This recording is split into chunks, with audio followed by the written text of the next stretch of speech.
Hello everyone, today I'm about to simply teach you how you can go ahead and delete your Wish account or basically deactivate your Wish account. It is going to be a very simple and easy step-by-step tutorial, so feel free to watch the video till the end, and with that being said, let's get straight into the video. So first of all, go to any browser you want and simply search for wish.com. Finally, you should be on their official page, which is going to look something like this.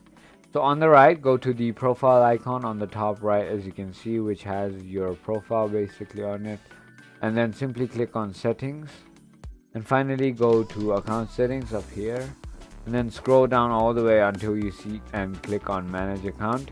And just remember that your account is going to be deactivated, not deleted. Finally, once you have done that, simply click on this deactivate account button, and it will send a security email onto your Gmail account.